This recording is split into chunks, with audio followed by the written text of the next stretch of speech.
direct procurement. So how do we tell that that is what has been approved? The head of supply chain has written to the chief officer water a 5-paragraph letter seeking approval. The second last paragraph is, I therefore write to you for your approval and further guidance. I would expect a government, this is not a shopkeeper, this is not a Dukawala operation, Governor. I would expect that that approval would be in a similar form as a request. Would you expect that? Or those are the standards in West Pokot? No, Chair. When I see something scribbled approved, I don't know what has been approved. Because there are two things: to replace the rig or to use direct procurement. In that area, Chair. Auditor General, have you seen an approval? No approval, Chair. What do you expect an approval to look like? See, the request here was done by the head of procurement. We were expecting even to have minutes and a letter specifically stating the two requests. One, that we approve the method, because that is the work of the accounting officer to advise on the method, that we go the direct procurement. Then the other thing is that the reasons why, justification for a direct method, which will state that because of urgency, specialization of the item, urgency and the like, I approve that you procure directly at the prevailing rates, because you must also give the amount for approval. Thank you, Chair. Is Mr. Stephen Capel the head of supply chain? What is the date of your letter? The letter we are referring to. When did you write it?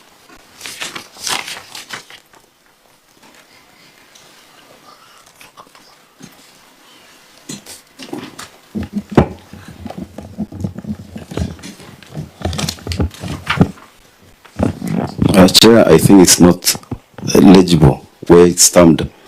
When did you write that letter?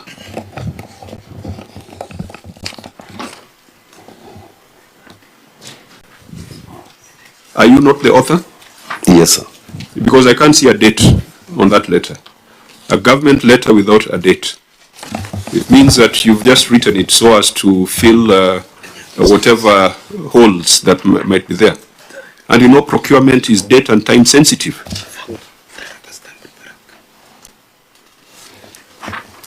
Mr. Capel, when was that request made to the Chief Officer Water? It might have been made after the Auditor General had flagged the issue. No, 4th of October. Where do we tell? And how do we tell? It was rubber stamped over, sir. Where? Which part of that? Upper quadrant, lower quadrant, left, right? Where is the date of your letter? Top right. Top right. Is that the date of your letter, or that's the Chief Officer Water's stamped? It is stamped over. If you can look correctly, sir, it is 4th October 2021. The stamp is that is a stamp of the Chief Officer Water. Where is your date on that letter? It's there, sir. Where? On top of the I think this stamp of the Chief Officer. Yes. Is stamped on it. Where?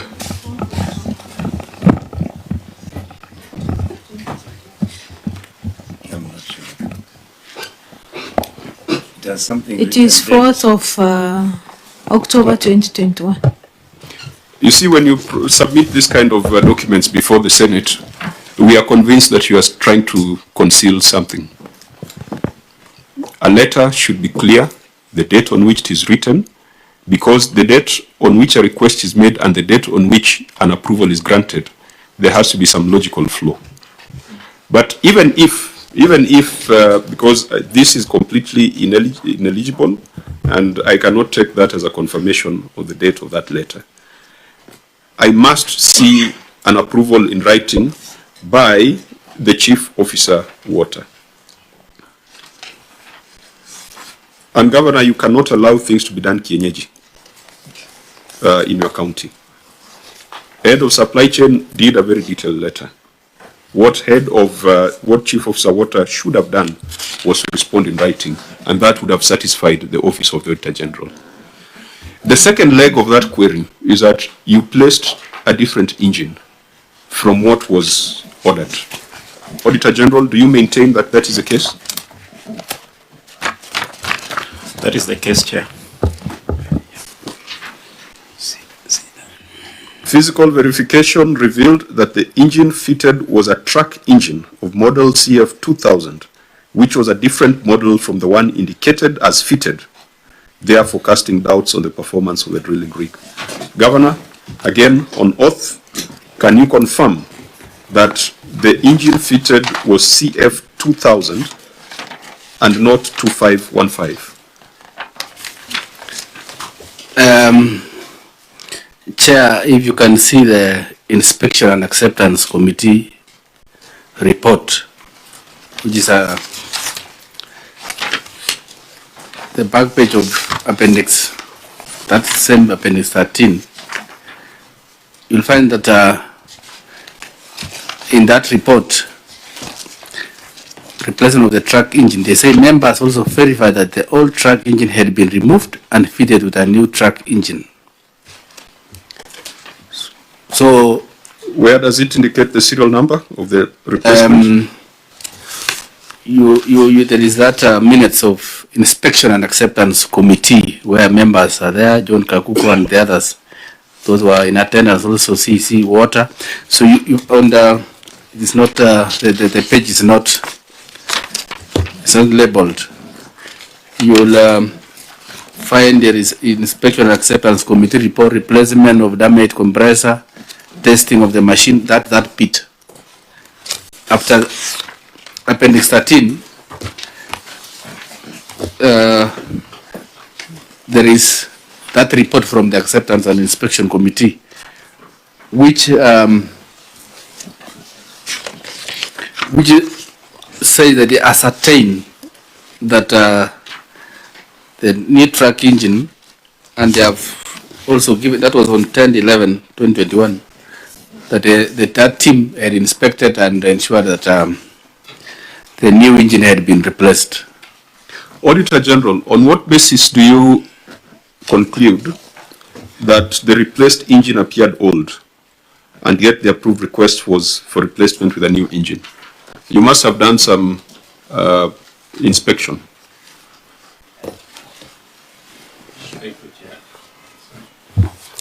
Thank you, Chair. When we carried out the physical verification of the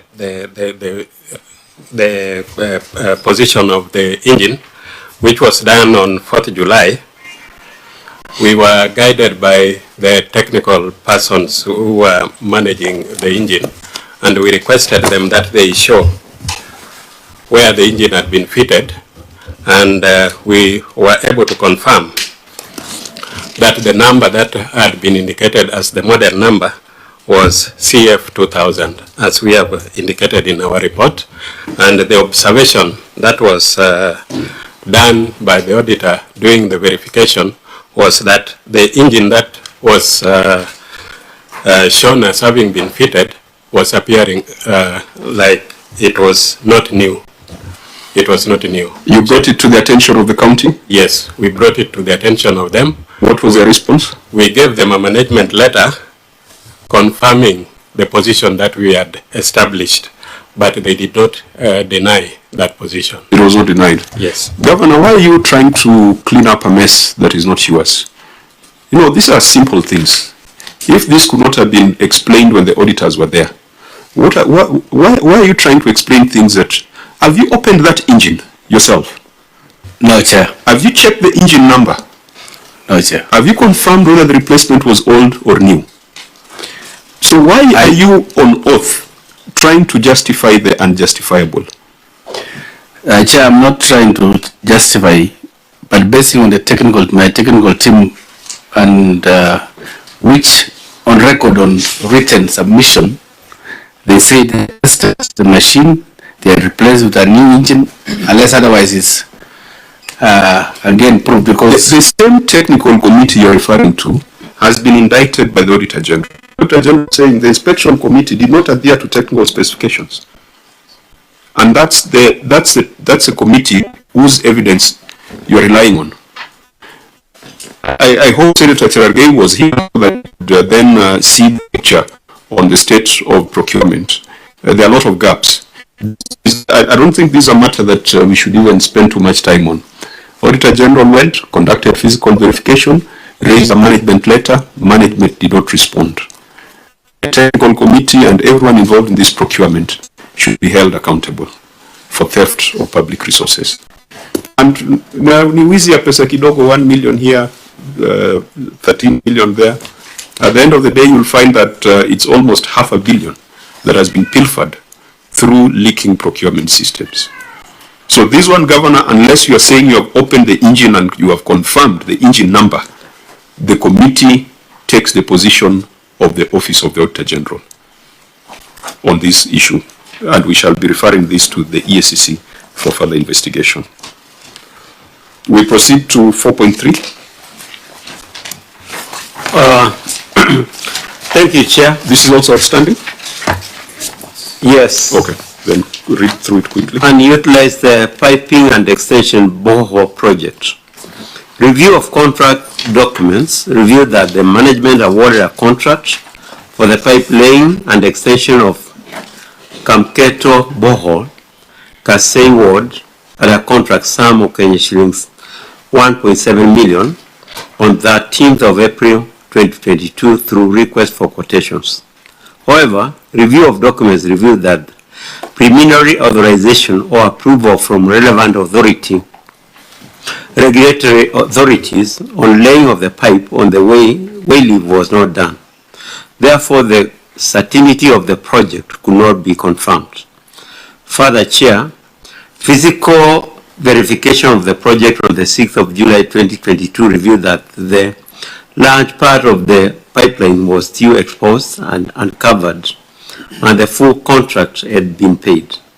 The project was not in use, and no explanation was given on why the project still remained idle. In the circumstances, the value for money invested in the project could not be confirmed. Thank you. Response?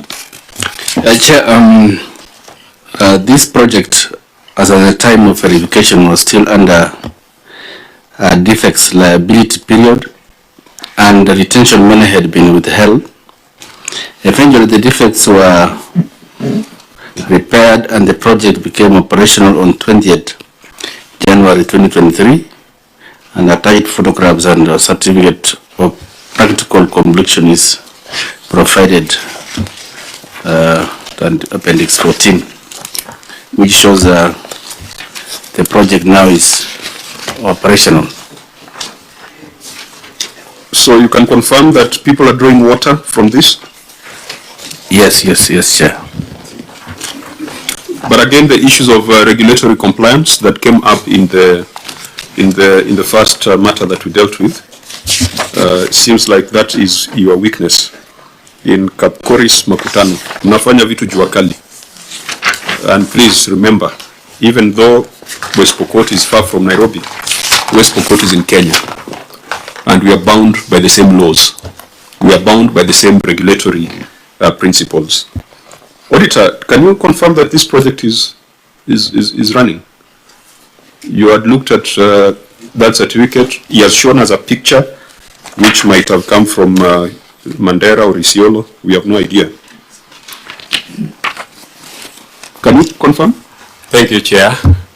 It would be difficult to confirm the position as shown in the picture, because this verification we did on July, and the initial position that we had been given was indicating that this photo may have been taken sometimes in February of 2021. But we did the verification in July, and we confirmed that the borehole was not functioning. When did you do the verification? In July 2022, that is when we were doing the physical verification in July 2022? Yes, that is when we were doing the compliance audit. But the photo was taken in February 2021? Yeah, this photo appears to have been taken sometimes in 2021. So, Governor, why didn't you tell the auditor to this place where this photo was taken?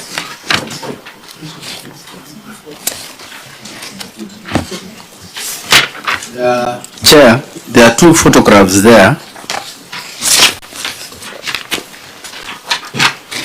There is a one. But see, Governor, the photo does not deal with what the Auditor General has raised. It's talking about workmanship, exposed pipes, lack of regulatory compliance. So you can have a photo like that, and I mean, what's a photo supposed to tell us? That water is flowing. Yes. It's supposed to show us that water is flowing. But have the exposed pipes been made good? Yeah. Which photo is going to show us that? By 20 January last year. That is like 6 months when the auditors, that was on July 2022 when the auditors were there. But by 2023 January, the defects that were there had been rectified. Where there are defects, even when within the liability period, the county writes to the contractor, isn't it? Asking them to make good certain defects. Isn't that what should have presented to the committee? I think that is not there. That is more relevant than these photos. These photos tell us nothing. So I think going forward, the quality of evidence that comes before us. If you have letters, they must be legible. Dates must be visible. Approvals must be in writing and not scribbled. Project completion must be a certificate of practical completion. And if there is a recourse to retention or liability, there must be correspondence to that effect. Because it's appearing as if the Senate needs to come and do this meeting in West Pokot. So that we are able to see these things for ourselves. Senator Smith. I'll actually make the same comment I made yesterday. I know the Auditor General was here, Bwana Sumaili, that when I look at the page of my good brother, Governor Simon Kachapin, on the activities that he has been undertaking, the photos are very nice and very clear. I can be able to see that you had a very good event on Sunday at Kacheliba, Catholic, because the photos are very nice. But the photos that we get at the Senate are not the same as those that are taken by your own people for that particular purpose. So, because I'm sure even from your file, you're not able to tell what exactly is happening. The things that look like jerrycan, some things like, if you want to attach a photo so that they can back up your evidence, then let it be a clear photo so that it will be very easy for us to make something out of it. We have a long list of issues to go through. I want us to go through them quickly. We might want to make some general recommendations on project management and the diligence of your staff. Let's go to installation of solar panel. Thank you, Chair. Review of contract documents revealed that the management awarded a contract for installation of a solar panel at Kapchekai Mangay Ward at a contract sum of Kenya shillings 1.99 million for a period of 1 month from 6th of May 2021. The contract was awarded through request for quotation. However, review of IFMIS evaluation matrix report and a preliminary evaluation stage revealed that the contractor did not have a valid trading license, which was mandatory requirement, and was still rated as a responsive bidder and was awarded the contract. Further, the bill of quantities provided for excavation of pipeline, trench for a distance of 510 meter in length, rated at Kenya shillings 420 per meter, totaling to Kenya shillings 214,200. Physical verification carried out on 21st of July 2022 revealed that the actual trench Distance was 300 meters, totaling to 126,000. Therefore, there was an accounted and paid for trench length of 210 meters, totaling to 88,200. The contract also provided for supply of 32 millimeter internal diameter HDPE pipes PN8 to community water points at a cost of 252,000 and 400 millimeter internal diameter HDPE pipes P8 at a quantities in 250 meters, again a specified trench distance of 300 meters, hence reflecting an accounted and paid for pipes and pipe laying, resulting to possible loss of Kenya shillings 526,214. The supply and installation of metal inspection box complete with G1 fittings totaling to Kenya shillings 15,000, as per the bill of quantities was not fixed. In addition, it was observed that most of the works were vandalized, which includes solar panel fittings, earth cabling or cables, fence, treated poles, metallic gate ends, rendering the project non-operational. In the circumstances, the value for money invested in the project will not be confirmed. Thank you, Chair. Governor's response. Thank you, Chair.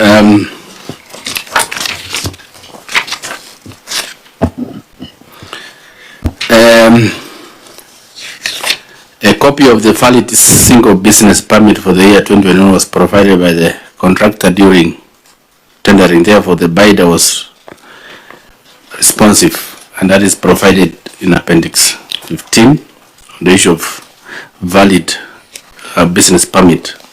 The project was not completed because a conflict arose when some community members made direct connections of water to their farms, and part of the infrastructure was vandalized, as the letter has put it, and the matter was escalated to the authorities. The outstanding works consist of installation of a return pipe of 2010 meters from the elevated tank to kettle trough and communal water point, which were not laid. The pipes have been stored by the contractor awaiting the solution of the conflict. We are not going to spend too much time on this, but it just illustrates what we've been talking about from the beginning. You do a project for the community, they come and vandalize it, and they become hostile. Did you carry out public participation?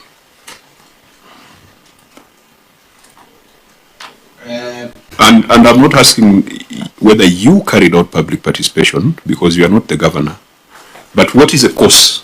What is the cause of this problem? You brought water to a location, and the people vandalize it, the people become hostile, the project cannot be completed. True, Chair. Most of those issues may have been not been done at the initial stage of operationalization of the project, because this was an existing project done by an organization, but now the community had requested for solarization from the county government. So they had put an elevated tank away from where the borehole is, which was existing for solarization. But I think this project, which was existing, they omitted some of the processes that will have resolved this issue of conflict. And I think that project... So it was not initiated by the county government. The county government plugged into an existing project. And the community, from the report I got, the project was there, done by an organization, but it was not solarized. So the county government was to come in and help the community so that instead of using the hand pump, they could have now gotten it enough water through solar, but that's where the problem started, because this project was there, and was there conflict before the county came in? it is not very clear, because when the county came in, I think that's where now individuals wanted to connect the same water through to their farms. But I think earlier on it was the water was being fetched in one point. But now with the solarization of the same, interest from the community came in to connect water, because now it was easy to get the water than when it was. You see, Governor, you might be painting a picture that the people of West Pokot are hostile and uncontrolled, because this is a second or third matter where you have raised conflicts from the community. But from where I sit, I do not think it is the people of West Pokot who are hostile and uncontrolled. It is a government of West Pokot that thinks it is supreme and that it can carry out projects without involving the people. If people are involved at inception and at initiation, why would there be conflict? Right now, this project is not complete from what you have submitted. So you are here in Nairobi, the media is here, they might take an impression or even report about the hostilities in community projects in West Pokot. And yet, it is a government that is failing to consult the people of West Pokot. I agree, Chair. I concur that it was the mission of the county government. The community are not hostile at all.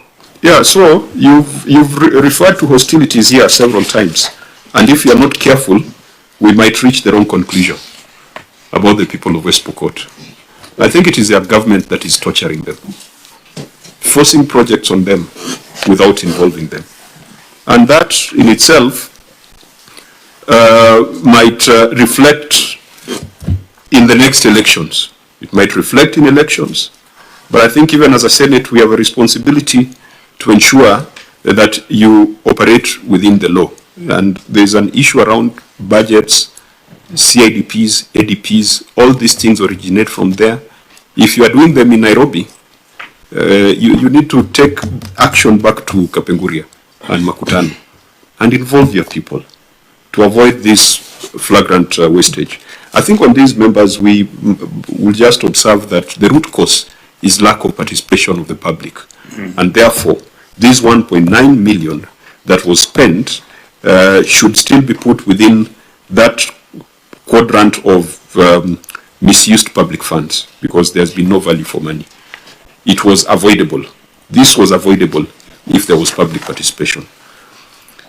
Can we go to Department of Health? Construction of Propoi dispensary. Is this done? This actually done. From the briefing, it's about use. So it's complete but not in use. So why would you build a dispensary and not use it? People don't need it. Again, priorities defined in Nairobi. Then you take it to West Pokot. What was your, without going through the Auditor General's finding, what was your response on this, just to save time? Because the Auditor General says it's been done. Can you tell us what has been done? Yeah, Chair, I'm certain of this project, because this is the project I left in 2017, and it's among the 40 dispensaries I said earlier that we have completed. This one is due for opening anytime. We have budgeted for staff and materials, items for the dispensary, and soon is one of the projects that I'll commission. But I have seen it personally. So the sick people should just wait until you commission the hospital. As I said earlier, Chair, there are more than 40 dispensaries. No, talking about Propoi dispensary. The project is complete, awaiting commissioning. You have shut the doors, waiting for the governor to come and cut a ribbon. Chair, we need to budget also. I need to budget also for commissioning. Not for commissioning. We need our staff.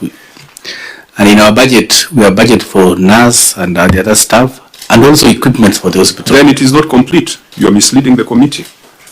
You are saying here the project is structure is awaiting commissioning.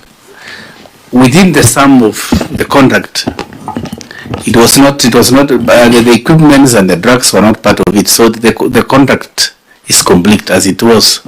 But now what is awaiting is now budgetary, so that we have staff there, and also we have equipment and drugs. Isn't that what you should have put in your written statement? You have said the project is complete, awaiting commissioning. Honorable Chair, Senator Methu, if you allow, this is a question that we always grapple with, Your Excellency Governor. It's not an isolated case for West Pokot. What would be a complete health facility for the local person in West Pokot? Because there is the structure. If the structure was to be like that, because the big queue says that you build such and such a house and it is complete, but you never get equipments and a nurse for that hospital, there will never be value for that money. So the structure is complete, yes, but the dispensary, proposed dispensary is not complete. It can only be complete when it is in use. When you have now, so it is what the chairman is saying. The structure is complete, yes, but it is not only awaiting commissioning. There is something that has to happen between the project being complete and commissioning. Because I'm sure, as a responsible leader, you will not go and commission a building. You go and commission a dispensary. And you can only commission a dispensary when it has equipment and it has a nurse in it. So, yeah, I was basing my response on with the auditor's report that the building was incomplete and the total payment of 93% of the total sum had been paid.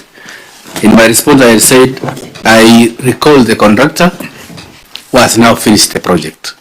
So I was basing my argument on the contractor and the work that was supposed to be done.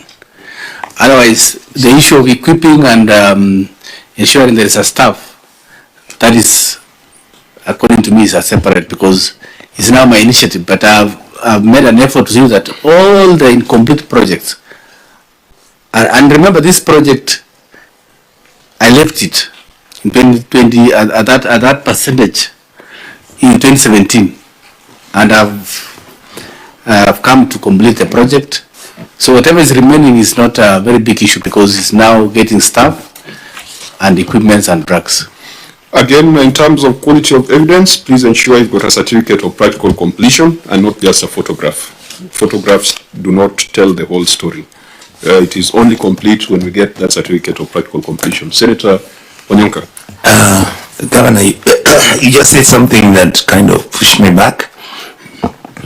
You're saying there's no relationship between the building that is being finished and the nurses, the two of them are separate. And yet I thought, as you are laying out your health sector, you would be looking at your inputs in terms of the clinical officers, the medical equipment providers, and including the medicines.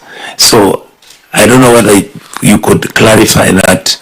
And the other question I wanted to ask you, from the way you're explaining it, as we speak right now, how many health facilities in your county can you say they are done and they are ready to be utilized or used to provide the basic services that your people need? There are 40 dispensaries and one MRI and CT scan building in Kapenguria referral, which we are looking for funds to MRI and CT scan are very expensive, but the building is complete, plus the 40 dispensaries, including this one of Propoi. When I came there, I found that all this equipment was lumped in the little room in your place. Did you ever get the place to store the medicines? I mean, that equipment. You remember there was one place when we came as a Senate committee 2 years ago. The equipment was lumped, it had never been opened, CAT scan machines, all those machines. Are they functional or they are still in that store? No, they are functional. Okay. I came finish the drugstore we had built. Yes. If you had the opportunity to visit. Yes. It's now It was being done when we came. Yeah, so it is finished now, and we have enough space. Some of the equipments, I ensure that Kachaliba. Yes. Some of those equipments were for the mess. Yes. So Kachaliba now has a theater, which I constructed in my first term. So it's now functional. I commissioned last year. Okay. We raise concerns about these instances because on Friday we visited a county where the executive insisted that a dispensary had been built. When we reached there, we found that the dispensary was being used as a holding ground for cows and a slaughterhouse for cows. When we came in, they were busy clearing the dung and the other mess in that. According to the records, there's a dispensary. But in real sense, imekuwa zizi la ng'ombe. And that is why, when you tell us this building is complete, awaiting commissioning, value for money is only achieved when patients can come and find services there.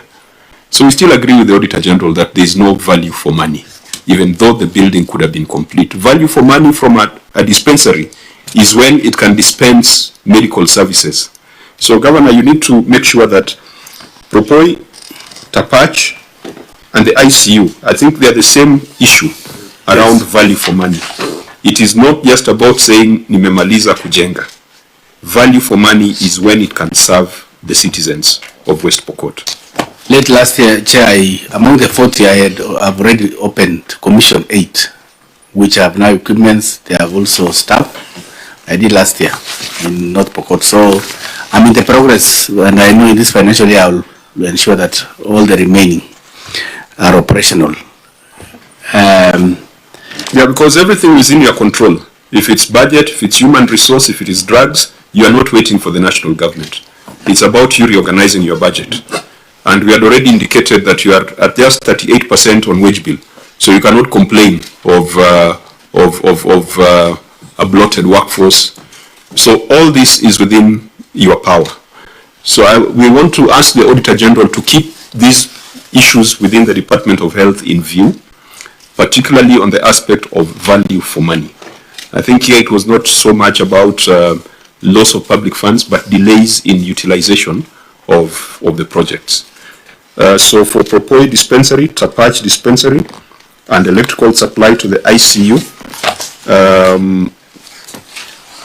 I think the only one that you have confirmed is in active use is the ICU.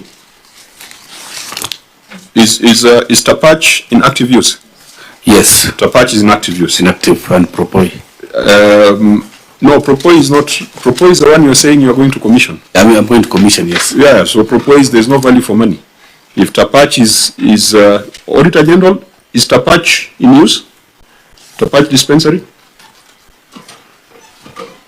Thank you, Chair. We've not done a recent verification. The last one that we did was in 6th July 2022. So keep it in view. Yes. On the ICU, is there a different report? For the ICU, the position still remains. We carried out a verification 2 weeks ago. It is not in use. Governor, electrical supply to the ICU. So if that is not fixed, then do you have an ICU in West Pokot? Yes, Chair, we have, but it is not that in optimal use, because the extension of electricity was to be done, but at that time electricity was not in the three-phase had not been. That was the main cause. Three-phase of electricity had not been installed. Do we have it now? Yes, we have it now. Is the ICU powered? That extension has not been done. So but the ICU in West Pokot, how many ICUs do you have? We have one. So the one ICU in West Pokot is not functional because of power supply issues. It is functional, but how does an ICU function without power? it has power, but for that, I can say for that maximum use of the ICU, we required 3-phase, which has been done now. If you see the members, isn't this does this sound like the mortuary in Isiolo? yes, Yeah. Hii maajabu tumeona. And it looks like you are copying bad examples from neighboring counties. Chair, on that ground, there's a time we went to, is it Pokot? No. As a committee of health, we went to Pokot. Senator West Pokot, you're welcome. Thank you. Yes. And we realized that medical equipments are not completely used because of 3-phase power.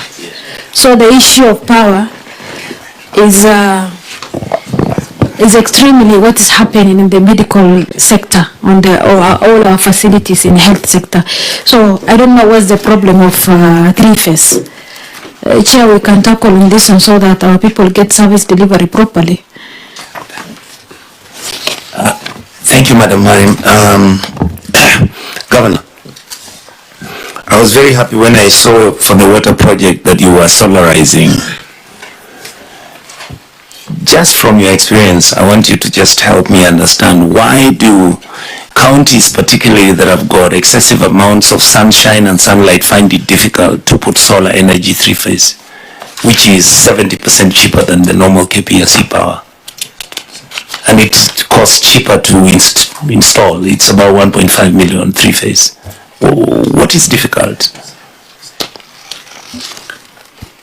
Chair, I totally agree that it's cheaper to use solar, but despite these isolated cases which have been reported, we have done massively to the people to solarize water in West Pokot. I did it my first term. We are doing it again. So I wanted to put that this picture that maybe there is that big challenge. It's not true. The West Pokot, most of water projects are solarized. Through the chair, you've missed my point, Your Excellency. You have an intensive care unit which doesn't function optimally because you're having a problem setting up a cable with Kenya Power. Am I right? That's what your report reads. Then this problem doesn't look like it started with you. This has been a long-time project. So you are telling me you're solarizing, that is how you are actually pumping your water through West Pokot. Why is it difficult for you to put solar in an intensive care unit hospital which needs only 1.5 million shillings? As you say, you've been waiting for Kenya Power most likely for the last 1.5 years. That's what I'm asking. Chair, I think I've understood the question. I think that is something that I need to do it, but already I've paid the 3-phase, and it is attached in the appendix there that we have paid Kenya Power. It wasn't that a very difficult thing, but we are paid now. And as I said, the ICU is not that it's incomplete. It's not completely not doing it, but it's working. But it will have done maximally or maximum use of the same if we are 3-phase, which we have done. Did you carry your chief officer medical or health? No.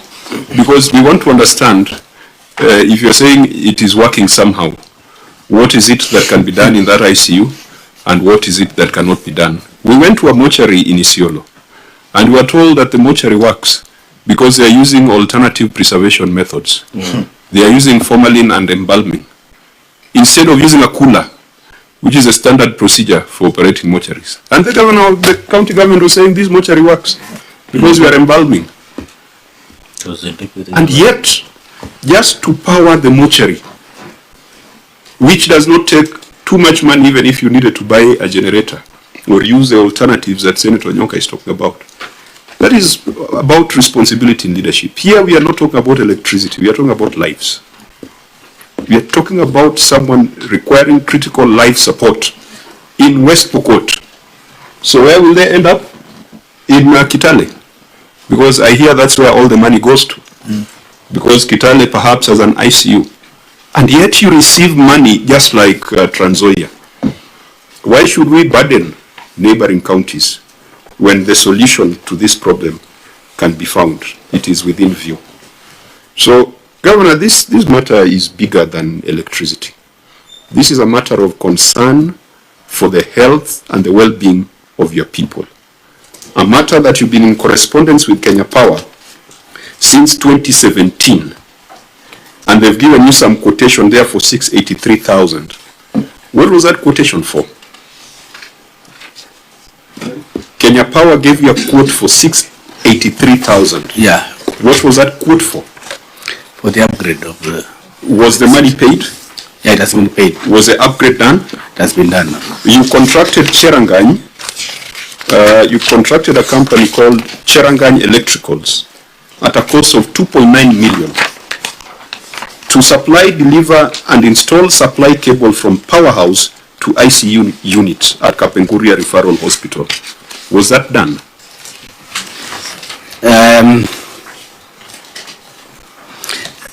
It has now, as in my response, there was a delay. No, I'm talking about the documents in your pack. This contract agreement with Cherangany Electricals, has it been delivered? Yes, it has been delivered. So what is pending? If Kenya Power has delivered, if Cherangany Electricals have delivered, who has failed? Yeah, there was that, I can say that part, it was, the initial problem was upgrade, which has been done. And as I've said, the ICU is working, but not optimally. So the part which is remaining is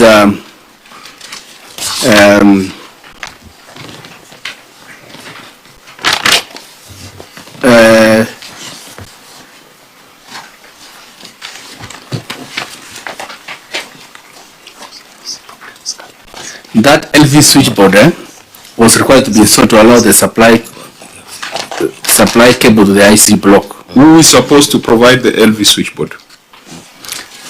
Kenya Power or the county government through a contractor? It's the county government. So why are we blaming Kenya Power in this matter? They have done that part. That's why I've said, Chair. So how long does it take, and what's the approximate cost of that LV switchboard? You've already spent 2.9 on Cherangany. You've already spent 680 on Kenya Power. That's already 3.5 million. How much is that LV switchboard? That is preventing the people of West Pokot from getting optimal ICU services. It is not much, Chair. Approximately? Because I'm sure someone has done the costing. If it's in your procurement plan. Is it in your procurement plan? If it's not in your procurement plan, then it means you are planning to kill the people of West Pokot further.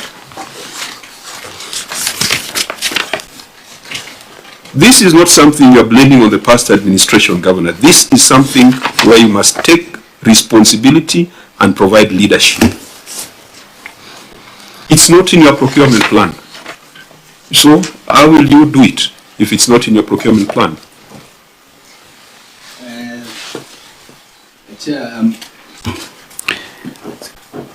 In my last submission, their response, I said the county will rebudget for the completion of the outstanding contract. I remember, Chair, I've said there are so many projects which get stalled. No, Governor, ICU, the only ICU in West Pokot, the one and only ICU in West Pokot, it received equipment under the managed equipment scheme, which I think the health committee 8 years ago came to check. 8 years ago. Was in the store. To date, you are telling us about a switchboard that cannot be bought to optimize the ICU. Is that responsibility, Your Excellency? Chair, maybe I didn't clarify well. We have an ICU which is working, but this was a casualty which I extended during my first term and it was left. So this is, if this one is connected, it will serve as the second ICU. And that is Chair. The query here is intensive care unit of Kapenguria County Referral Hospital. Governor. That is, for me, I find this extremely painful, and I find it very, very insensitive. If one ICU cannot be operationalized because of a switchboard, we have debunked the myth that KPLC is to blame. Now it is squarely in your hands. You have no plan.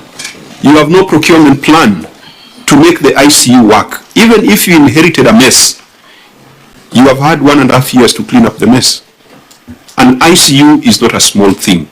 And it is for that reason that many of our colleagues in the National Assembly think that health should be returned to the national government. If counties cannot procure an LV switchboard to save the lives of citizens. I think don't look at this from a technical perspective, Governor. Look at it from the perspective of the women and children who require critical support in West Pokot. And they have to go to neighboring counties, and yet you also receive an equitable share. I think for me that is a pain. I'm seeing the human element to it. I'm not seeing the accounting thing. This must be a priority, and we want to hear how you're going to make this your priority, so that from West Pokot, let them know that when the governor came to the Senate, he made a commitment that within 1 month, the ICU will be operational. You must give us a... Chair, I want to say once more that I didn't say the ICU is not working. But I think I said it is not maximally. Because if you go to Kapengura today or ask somebody, ICU is working. I gave you the example of Isiolo. We dealt with that just last Friday, so we are able to discern what a governor says and what's on the ground. Please just give us your plan. Give us your plan for making sure that this works. Because if this is the only thing we achieve today, let it be that when this governor came to the Senate, it enabled the ICU to work maximally. Maximally. That is your word. Yes, give us your plan. Senator Cherargei? Maybe, Governor, as you answer, when you say the ICU is not working optimally, how many patients can it handle now, and how many should handle, number one? Number two, under management equipment scheme, you received the ICU, maybe dialysis machine, and many others. How many equipments did you receive? And I believe you were in your first term when these medical equipment supplies were being done across counties. And number three, is there an issue of capacity in running this ICU? Because optimally means also that the patients could be there, but the technical know-how or technicality or the capacity of individuals running the ICU could not be there. Is it optimally in terms of people who run the ICU, or optimally in terms of the patients? So how many does it handle now, and how many should it handle at optimal, and whether the other support machines like dialysis, among others, that are provided under medical equipment supplies? And on the issue of power and using alternative way, is these are things that you should explore, as Senator Onyonga said, like solar energy, among others, so that you can even save the cost of running some of these health facilities. And I think, Pia, Chair, since also the Senator is here, maybe out of being gracious to committee also, he might want to add something, because the governor said if you ask anybody in West Pokot, I believe including the Senator, is aware that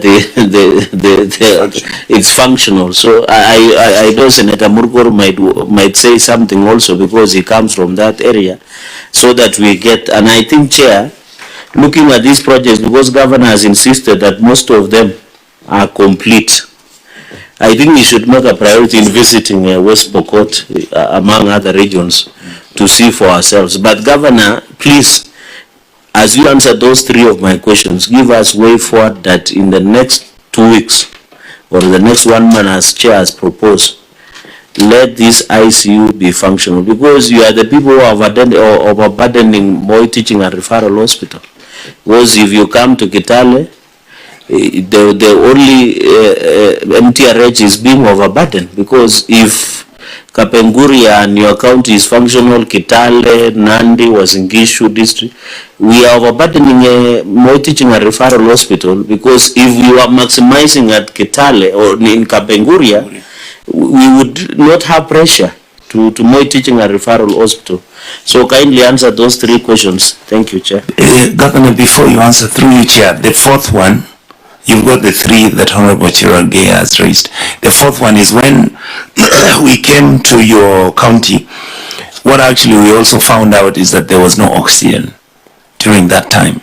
And you know, for you to hold and conduct operations for patients, or even people who have got chest infection and all that, or just in case COVID again comes, do you have an oxygen making machine that would supply you so that you are self-sufficient the way you should be? Thank you. Just a second, Chair, kindly, and whether the HAB officers from Usumaili and your team, whether you have cited the functionality of this ICU. When did you last visit there?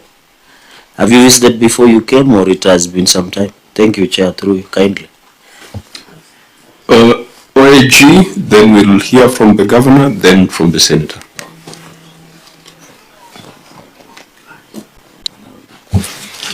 Thank you, Chair. The last visit we had on the project was March this year, and it was not fully operational. Okay, Governor, please respond to the issues raised by Senator Chiragay. Key of them was in terms of functionality, what is working and what is still pending, plus the other questions. Chair, as I agree that it's not fully, but at the moment, 4 out of the intended 6 ICU, let me call it beds, or where a patient is supposed to get all full ICU services. So 4 are functional, but we had intended to have them 6. Or 6. I agree that issue of technical staff, and before I left 2017, I had taken some nurses for training on ICU services and dialysis. Dialysis is fully functional in Kapenguria, and was during my time I did build it. We no longer refer patients for dialysis in Eldoret or Kitale. But I want to promise that within 2 months, ICU will be optimal, because we have done now the payments for the upgrade of electricity to 3-phase. I also say that we have completed building an MRI block, which even yesterday, because I know MRI is very expensive, I also yesterday visited Safaricom, and they agreed to furnish it yesterday. So I'm certain that if we operational fully the ICU and the MRI building, which is complete now, even a team from Senate visited last year. It was attained where we shall have also cancer screening section.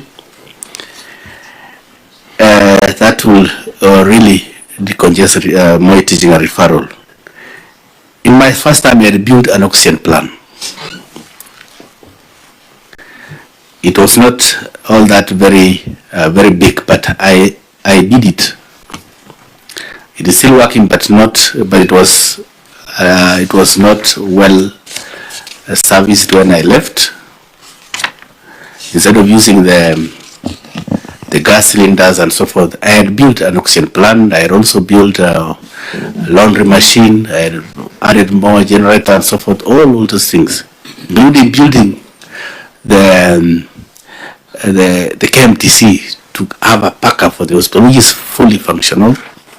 I built the theater in Kacheliba, which was abandoned. So the mess equipments already are now taken to Kacheliba, which Mheshimiwa Senator Onyonka says they were being dumped in one place. Sigor is complete, theater also to decongest. Plus now the 40 dispensaries which have opened, one including in an area which was very much it's called Masol Ward. I don't have the pictures, but somebody can promise. I was in December, November, I commissioned called Srumben. Very good project with water and everything. You know, one of the areas that are along the border of West Pokot and Turkana. So the only issue was issues of ICU to optimize it, but no steps were taken to train more staff. The ones that are there now were trained during my time. So I want to promise the committee that I will be operational within 2 months. I will be able to operational because Chair, I know the importance of that. But through the fact that devolution has really, it's not true that national government did better than the county governments. Because if you see even the number of staff, when I came in 2013, there were only 5 doctors in Kapenguria. They have now 45 doctors with specialists, specialists on children, specialists on gynecology and so forth. There are so many of them now. Even some of the operations that have been done had not been done before devolution. So I want to say it's not true that county government are not done, but we need to improve. Yeah, please fix electricity. Improve, yeah. I don't know if a government in West Pokot cannot fix small things like electricity, then it leaves us wondering what else you can fix. Let me ask the senator on this particular matter on the ICU. Is it something that has come to your attention? Thank you, Chair. We did make a visit when the health team went to West Pokot. We were there together. So as the governor says, it is minimally functioning, but you know that there is room for maximum. And so we still, for the balance, we still go to other places for help, like Eldoret and so on. So I would say generally the governor started well when he did. And then there was sort of a very slow situation that came in between. And I don't know whether it is because of the beginning of the, it has only been a year, but there is no stamina as much as it was in the first phase. Yes, that's what I can say. So I think, Senator, we must join you in calling on the governor to prioritize this.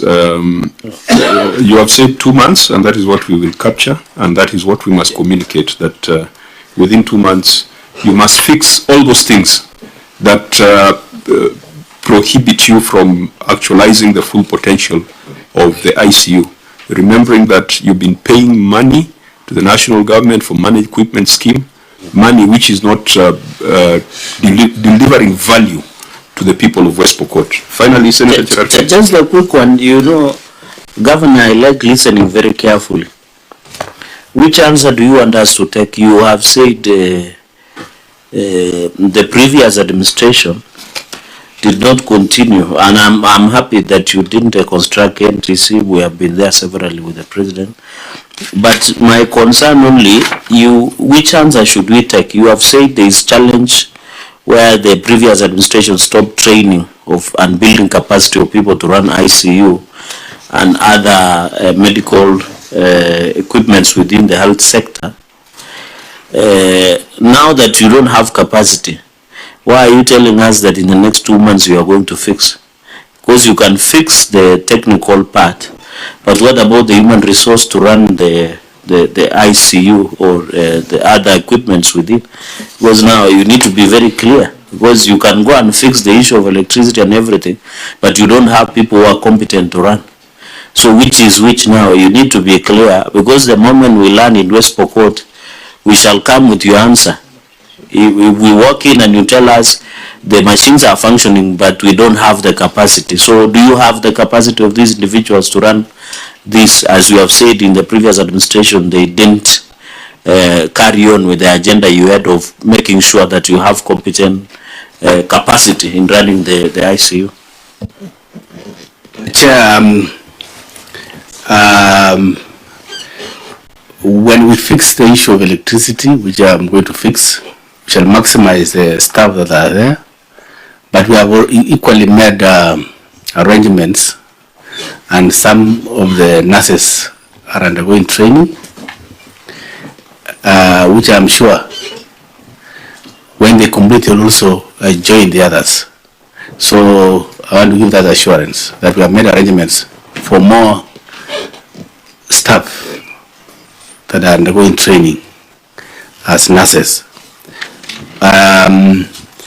But the ones that are there, we can still maximize when we fix the issue of maximum power and so forth. I'm sure we shall make use of that staff as we await the others to finish training.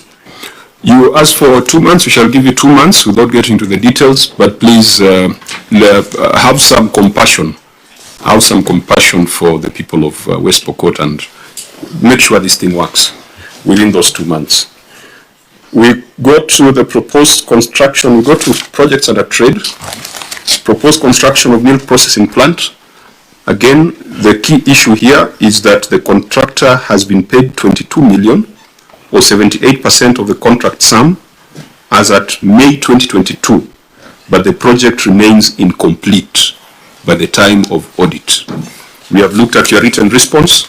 You have confirmed that the project remains incomplete. Could you tell us why a project where you are paid 22.6 million is not offering value for money for the people of West Pokot? And this is a milk processing plant. And I believe that West Pokot, you've got a lot of pastoral activities. And a milk processing plant could be a way of plugging your livestock farmers into the formal economy. So why has the milk processing plant been stuck since May 2022, having spent 22.6 million? Should I read the response or I? Your response says that it's stuck. It does not give us the reasons why it's stuck. And that's why I'm asking, why is it stuck? Yeah, Chair, it's true the project is stuck. And we have written, you see through my county attorney, he has written, he wrote last year why the contractor abandoned the site. The contractors refused to cooperate, and we were still looking for options to see what legal proceedings to do, because what the contractor is saying is that when the site was given to him, it was a bit the ground. After signing the contract, he used a lot of money in excavation and so forth. So he's saying the money that he is paid, the money that he has already taken and what's in the sum of the contract is not enough. So it's a demanding variation, which we have not granted that variation, because if you see the pictures there, it is still a skeleton, and we realize that 22 million which has been used is quite a lot. The remaining 6 million will not complete the project, but the contractor is insisting that he incurred more costs which one of my technical staff here, Mr. Odinga, can, because he was part and parcel of that, can be able to... Where is the contractor's response to your letter of 3rd of May? We've got a letter of... It's not there. Did the contractor respond? No. So do you still consider him as a partner? Because this project was supposed to have been delivered on November 2021. November 2021. Yes. It was extended to June 2022. We are in February 2024. Na bado mnabembelezana. And this guy has been paid 22.6 million. Bado mnabembelezana. If this letter said that if you fail to provide a response within 7 days, then we shall exercise our option to terminate and sue you for loss and damages. Really, that was the right thing to do. So since 3rd of May 2023, what has happened?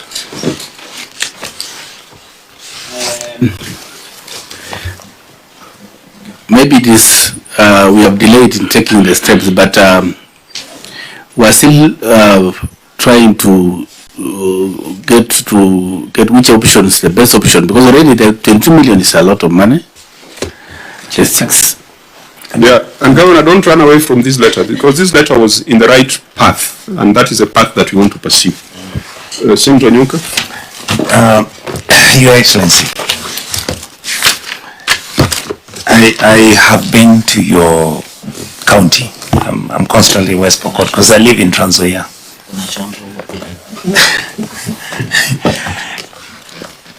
What baffles me as a Kenyan and somebody who sits in this committee, the decision to terminate the contract or whatever you are going to do, I don't know, maybe I should ask the first, do you have the county attorney? Yes. Is he around? No. Okay, that's another matter I'll discuss when you are finishing. Your Excellency, this issue, when you look at it, it actually means either you are not in control of your county, you actually don't know what's going on, or you are still fighting shadows of the past. That is the fear I'm having. Maybe you are not willing to destabilize the arrangements that Honorable former Governor Odinga had, and therefore you're trying to cover for him or whatever. For us, we don't care about those things. This is a project which is nearly complete. If this project doesn't get finished, in the next 10 years, it's going to be a white elephant. You would have put 22 million shillings into it. Commonsensically, there must be a solution to solving the problem. What is it that you intend to do to make sure that this milk processing plant is done? And like my chairman has said, these are the things that make some of us in this Senate wonder what happened to devolution. It's painful. Some of the things we are seeing, and you know, Governor, personally I have a very high regard for you because I know you personally. But look at this building. 4 years, nothing. The money has been paid. Then you come to this Senate and you're telling us you don't even know what to do. Let me add so that government can add through the chair. It looks like, and that is why I thought through you, Chair, Senator Onyongo was on point by demanding where is the county attorney. Because it looks like West Pokot, everything is performed illegally. And you know the law does not allow an illegality, and ignorance of the law is not excused. Because looking at the way they have said performance bond was not renewed, number one. Another problem, Chair, which happened in other audit queries we have seen, is it says approved by the accounting officer was unprocedural and was not approved by the tender evaluation committee, yet over 78% has been paid. The total contract sum was 28.999 million against 22.6 million. So even looking at the audit, it was unprocedurally approved, which was an illegality. So I want to know who was the accounting officer who approved this unprocedurally, whether he's still with you at the county government or he was fired or any action was taken, number one. Number two, Governor, you should tell us where this accounting officer is, number one. Number two is whether when you came to office 1.5 years ago, whether you have done audit of the projects or project status implementation in partnership with the Office of the Auditor General and other stakeholders. Was there audit of these projects? Because you have indicated that most of the projects had stalled in your first term, the governor who took over after you. Was there an audit of the projects in West Pokot County so that you can tell this committee, when we did audit, like this governor, somebody should be in court. Because this is an outright rip-off of your money and the people of West Pokot. And this contractor should be in court because you have paid 78%. And I thought by the time you do evaluation and award the contract under the procurement laws, they would have deposited and you award somebody who has the ability to deliver. So this was a clear violation of contract, Chair, and it is disenfranchising the people of West Pokot. That is number two. Number three, and finally, Chair, is looking at the pictures that we have provided. You know, Senator Onyonga and myself, we have built some things, of course, including affordable housing. But we're looking at this thing, it does not even capture, even if you include the excavation cost, it does not look like 20-something plus million shillings. Unless the money value in Kenya has changed. Because, Governor, all of us who are seated here, at least we have built something, even if it is not something, even a cow shed or something. So you can tell the value of this thing. So, Governor, one thing you should do, and my advice, and I wish your county attorney was here, this, through you, Chair, this contractor should be investigated, he should be in court, terminate the contract he has violated, complete this project. Because as Governor, as Chair has said, West Pokot relies heavily on agricultural-related economic activity, including preservation of this milk for the benefit of your farmers. Because if this milk cooling plant works, it works for the benefit of your people. And the economy will improve, because now milk will not be kept well, and then you sell to the, if it KCC and other people process. So, Governor, give us a roadmap. And Chair, we look at all other audit queries. The problem is everything is performed illegally in West Pokot. In fact, that's why I wanted us to, because of time, and I don't want the government to respond immediately, but I want us to tie up with the issue of mangoes. So now you have failed to deliver a milk processing plant. Can we find out whether you've delivered the mango processing plant? Including the honey. Maybe mangoes might be easier to deal with than milk. Or honey looks sweet, something like that. So, on the mango processing plant, the Auditor General says the contractor has been paid 79% of the contract sum, which is 9.4 million. The contract period was irregularly extended by the Chief Officer Trade. The same thing that happened with the milk processing plant, without the recommendation of the Tender Evaluation Committee. The contractor had abandoned the site without completing the works as per the BQ. And a further 2.9 million has been paid to a local merchant for fencing the land. Governor, when are we processing mangoes in West Pokot? And they are very sweet. Chair. And then illegality also. Yes. In fact, the reason why I hadn't cited the other illegalities was I was hoping that you were going to tell us that the plant is ready. Then we deal with the procedural issues. Mango processing plant. What is your plan for ensuring there's value for money, having spent 12 million shillings? Chair, on milk you have spent, is it 22, about 23 million or thereabouts, it could be more. On mangoes, you've spent 12. So that's 35 million shillings meant to maybe jumpstart the local economy, but there's nothing to show. What's your plan? Chair, I want to say that these were good projects for the county. Even in my manifesto 2013-2017, these projects were part of my manifesto. And it's good that they were implemented in the last regime of my brother who was in the second term of the county government. But I can say before this committee that whatever I inherited was heavy. It was too much. I can say that without, there was too much mess. All projects that I left were abandoned, and I didn't see the reason why they were not completed. So when I came in, I'm trying to solve a big problem, finishing the projects I started. Some are not even complete now.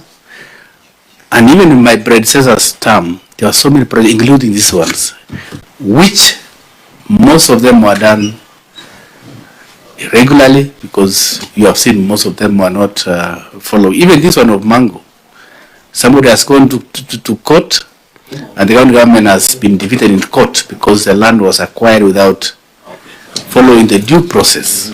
Then what did he do about it? So, Chair, for being fair to me, I've tried to be reasonable, not to expose.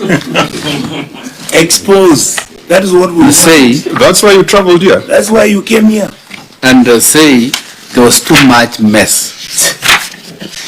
But because I'm the governor now, I've tried to take responsibility. I've tried to take responsibility on all these 12 projects. Governor, we hear your pain. We hear your pain. Give us your plan. And I was coming on that, yes. Chair.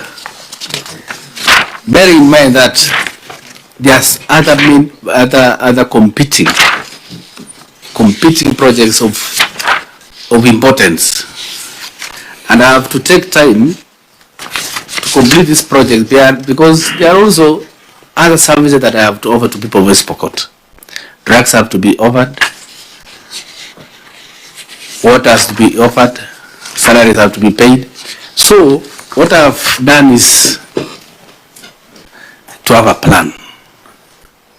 It may not be this year, next year, but based on priorities. I'm now finishing the dispensaries. I've finished some of the water projects, like Sigor water project, which was abandoned. People are, that water project is going to complete, and I've opened some of the projects already. I think restrict yourself to the mangoes and to the milk, the ones that are before us. On these particular matters where public resources have been spent, 35 million, but there's nothing. I'm trying to answer, Chair, but at the same time trying to absolve myself, because I don't want to be seen that it's me. No, we with all this problem. Governor, order, Governor. We knew where you were in the last term. You would appear before the Senate as a Chief Administrative Secretary in the Ministry of Energy. So I don't think that we are unreasonable as to accuse you of some of these things. We know that.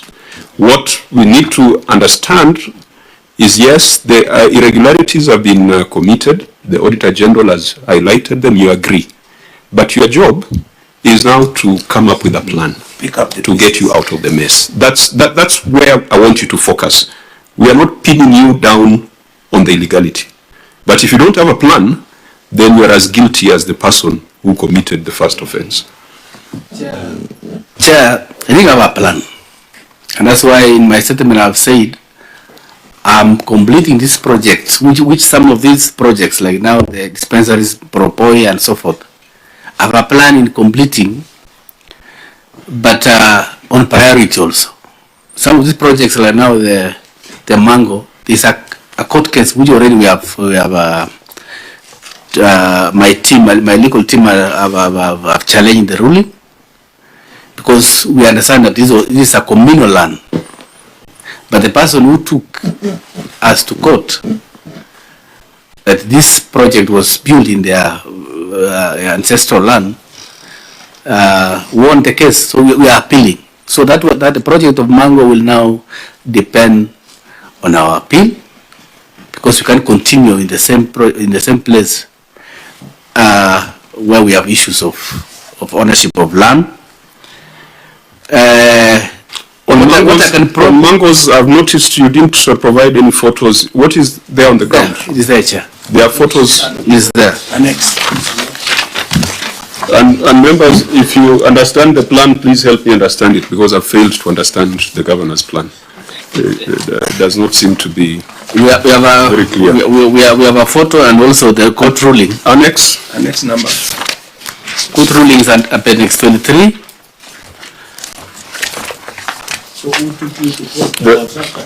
And there are photos? The person who proposed that the land was theirs, was their ancestral land.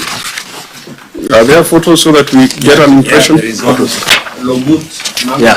Yeah. And this, through you, Chair, this is how it looks. Yes. And what is the problem with it now?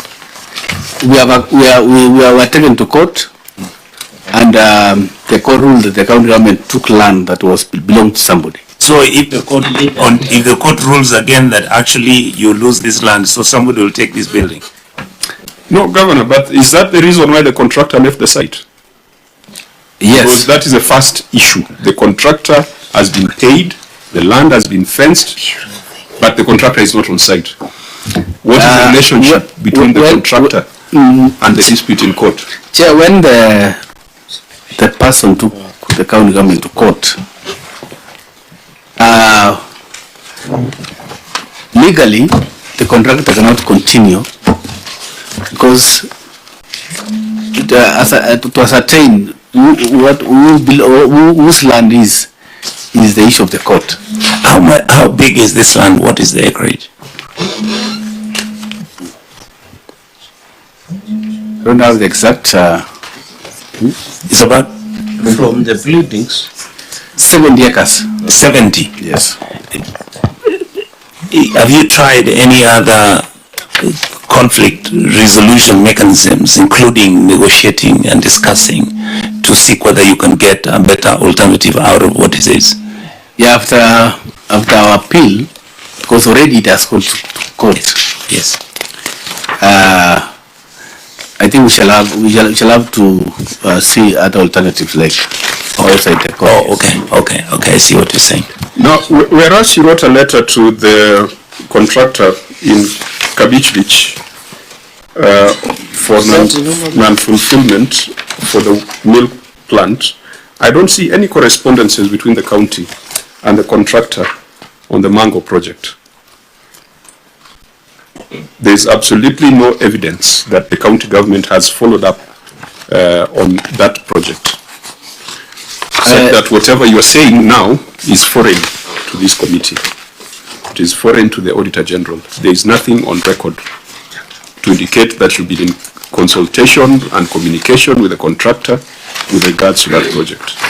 Chair, for the mango processing plan, the contractor is not the problem, unlike the Kabi Beach milk processing, because this one, if you see the photograph there, for the mango it is in an advanced stage, but if you see the milk building, it is a stage of, because it's just a structure, it's just a skeleton. But for the mango, the contractor was finishing. We are now installing electricity, and then the court case stopped the further construction of the mango. So to me, any record to that effect? Yeah, there's record on court injunction. Where is it? I think appendix 23. It is in appendix 23. Yes. Chair, looking at the pleadings. Dated 29th of November 2023? Yes. Yes. Yes. When did the contractor leave site? As at the time of audit, the contractor was not on site. Correct. This judgment had not been delivered. Or he had it through osmosis. Governor, please,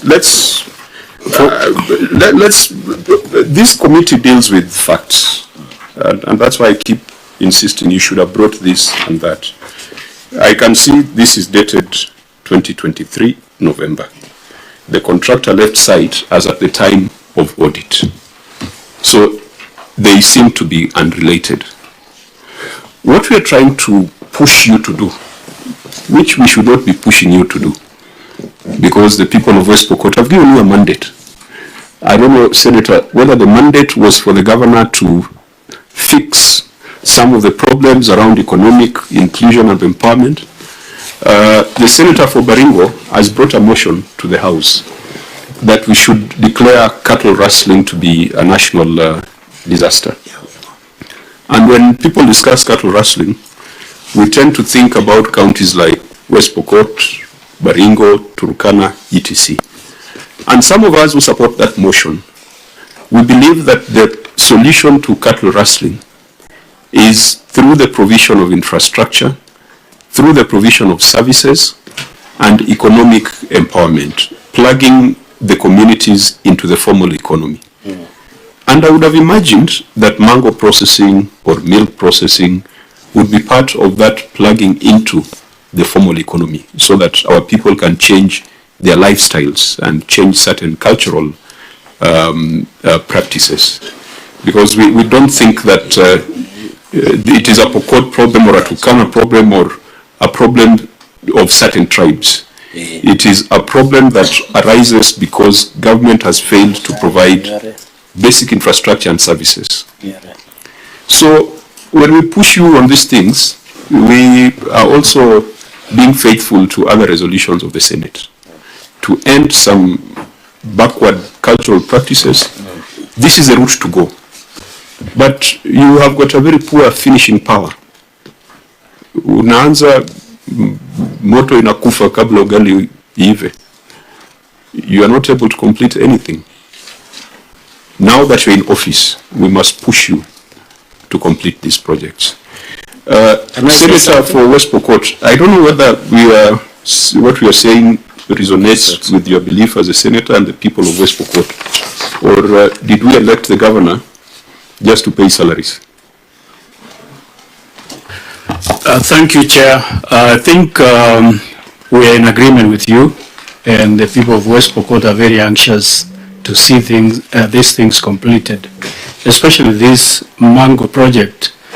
I think mangoes are the probably most popular way of earning a living in that area, apart from cattle. So they are really anxious to have this thing functional.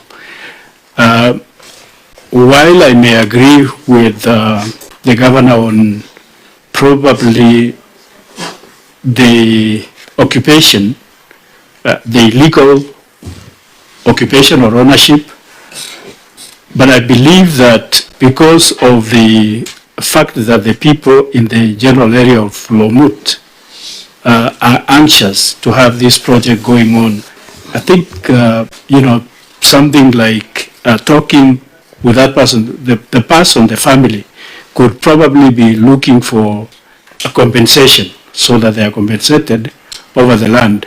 It may have been assumed originally that because of the necessity of it, the people would just generously give. But maybe, some attitudes changed later such that they now want a compensation.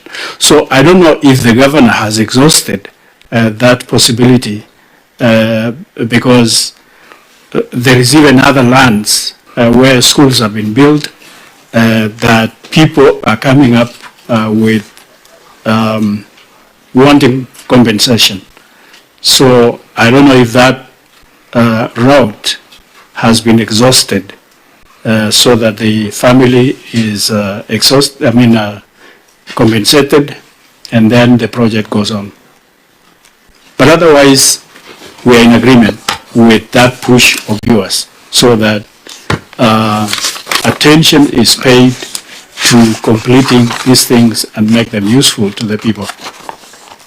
And to the technical officers, have you disclosed your contingent liabilities? Because it seems there's litigation going on on this. There's a water projects, etc. Have you disclosed, have you been making a disclosure of contingent liabilities?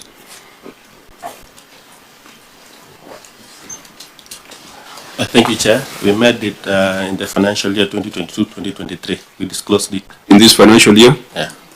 No, in this financial year, wasn't there litigation in progress against the county government? It was not disclosed during this year.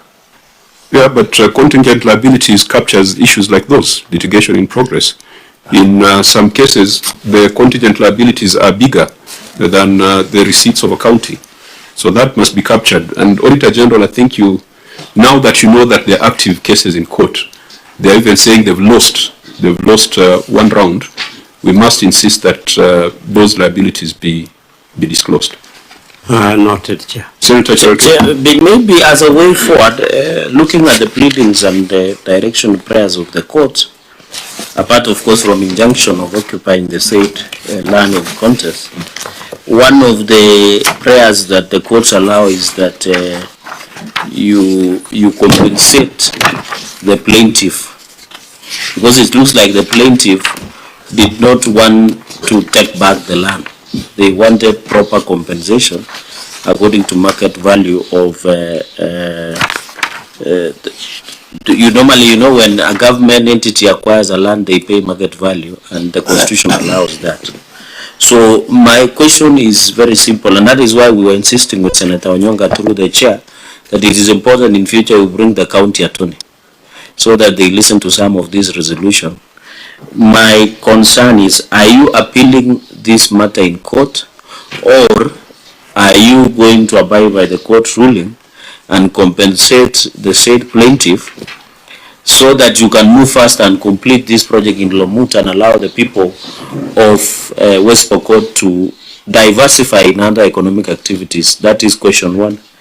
And question two, Chair, I agree, because there is that, and I've contributed to that motion. And one of the ways to open up such regions, issue of cattle rustling and banditry is affecting more than 8.8 million Kenyans all the way from Marsabit, West Pokot, Elgeyo Marakwet County. And I know also there is another form of cattle rustling and banditry in Busia, where people sleep with their cows in their houses to avoid being called what we call stock theft. And I've sponsored a bill against theft produce and products. So, as a county, don't you think it is priority to open up this issue of milk processing, as Chair said, issue of mango processing, diversify economy, so that, and I remember we once came to, I don't know whether it was your county, to fundraise for young men who had left the issue of cattle rustling and banditry, to give them alternative economic options, so that as we push for the roads to be open, infrastructure to be open, schools to be open, we also diversify the economy for the people of West Pokot and other regions to give them alternative of earning economically. Don't you think, and I think, Chair, when we go to West Pokot, as a matter of public interest, we must push and visit most of these projects, so that as the government tries to put in place the issue of addressing cattle rustling and banditry, we give option to the people. Just the way the issue of illicit brew is being fought in the country, you don't tell people leave making illicit brew, and then just you just give them alternative, maybe of giving them other options. So, Chair, I think we mark this project so that when we go there, because you have put a point, Chair, which is very critical, that people look at the mango processing or milk processing plant just for that. But it can assist us in changing cultural beliefs and values, and even fighting a vice within the community that they are coming from. So that is my point number two. And finally, Chair, on this issue, we have noted, Chair, that most of these issues are being raised. It goes back to capacity, Chair, Governor, and you need to agree with me through the Chair, that in as much as you are defending your officers who have been in office from 2013 to now, it looks they are incapacitated. Because looking at this issue of mango processing, how would they award tender without due diligence? Government today cannot construct any project without looking at the ownership and possession of the said property of land. Somebody somewhere is sleeping on the job, and in as much as you want to say the gentleman could be good before the Lord, but could not be good before the law. So the question is, who slept on the job? By the time you award this contract without a title deed of this project, governor, then there is something wrong. We have seen awarding projects illegally, irregularly, and procedurally, and now you go and build on somebody's land. Thank God this person decided to quote. Where I come from, your head will go. Because how do you come and build on the land that the chair that I own? How do you, one morning, you wake up in Homa Bay in your humble abode and your private residence, somebody started constructing a public facility. Somebody else must go. In fact, we want to thank this person because he decided a less civil route by going to court.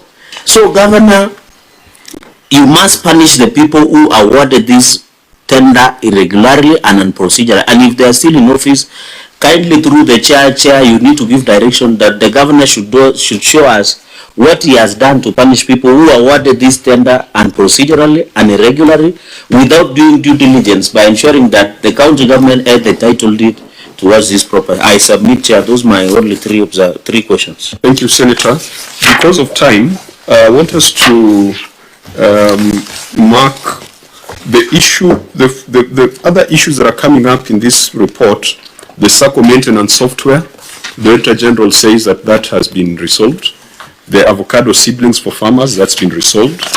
And then there's poor implementation of roads projects. Because we are doing 2 financial years, I want us to come back to the earlier financial year, 2020-2021, and we will deal with about 3 issues with a cumulative effect of about 300 million shillings. So for the other issues we have not dealt with in 2021, 2022, we will take the written responses.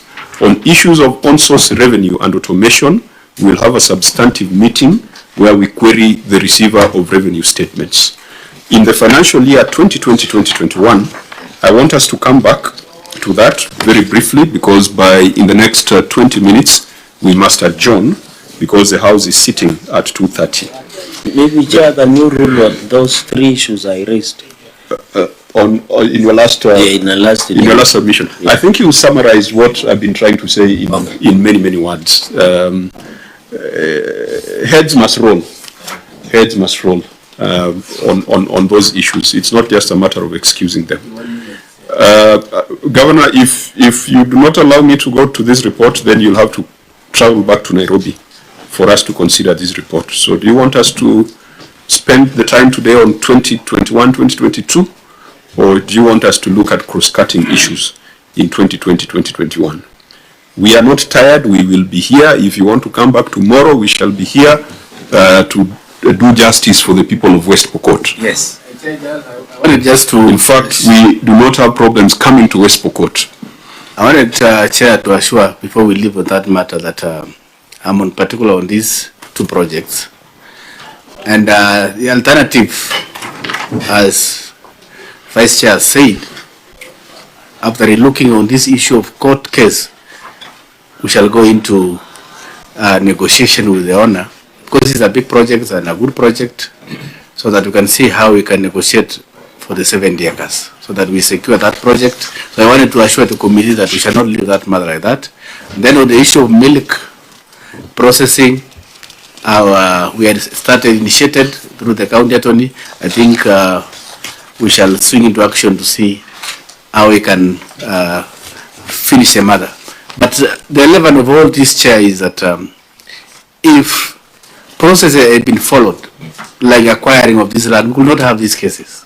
So there was an omission on some people at the initial, because this court case started in 2018. They could have gone into negotiation from 2018 up to that time, but they didn't do it. They pursued the court case, and that's why it is still there. But if they had realized early that there was a problem from that 2018, they could have negotiated with the owner and secure the land. But there was an omission of somebody. And that's why I'm saying we are trying to cure a disease where the owner had seen the symptoms earlier and didn't intervene. But I'm taking responsibility as the governor at the moment to see that value for money for people of West Pokot is. Yes, it falls in your hands to sort out the mess. Those who created the mess, we still have legal instruments to deal with them. So you focus on cleaning up the mess. Do not try to cover up the mess. If we go to 2020-2021, there's a substantive issue around, because on unsupported county-owned generated receipts that we shall deal with when you're looking at the receivable revenue statements. We go to transfers to other government units. The transfer to West Pokot County Assembly, where the county government reflected a transfer of 602 million and the county assembly reflected a receipt of 579 million. 22.9 million disappeared between the county executive and the county assembly. Auditor General, you indicated that that is still unresolved. Yes, Chair. Governor, what was your explanation? Where is this 22.9 million? Chair,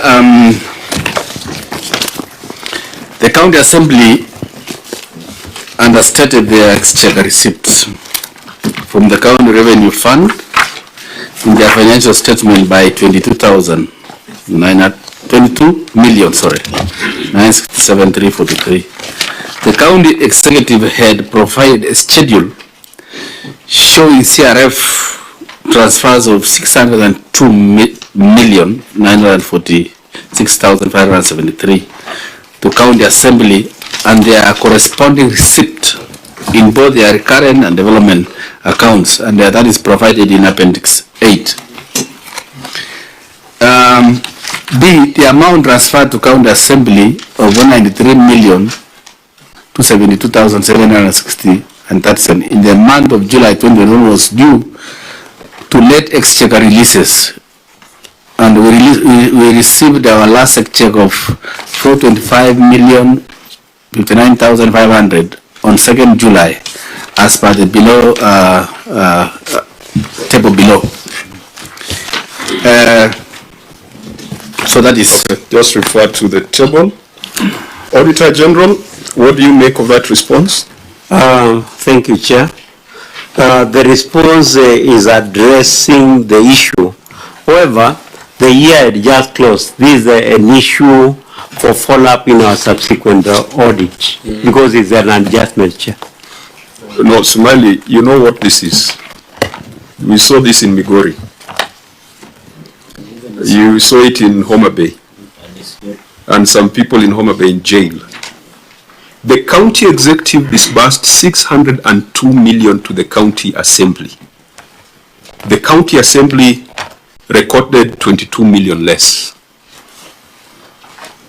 Isn't that the issue here? That's the issue. We remember we dealt with it in Migori. In Migori, I think it was it 78 million? 78. And when I look at appendix number 8, I see that amount somewhere. Disbursed on 14th of December 2020. Up to the last cent, 22,967,343 on 14th of December 2020. So, unless this was sent as a Christmas present to the county assembly, and that's why it was not captured as a receipt by the county assembly. We have seen this. The executive sends money to the assembly does not recognize it in full because they know that you will not be sitting in the same room. So you will say the assembly understated, and the assembly will come and say the executive overstated. So how do we get visibility of this 22 million?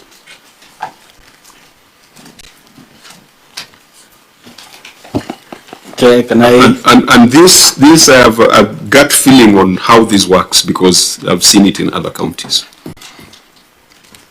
22.967, and your schedule here is very useful because I can see the date on which it went, 14th of December 2020.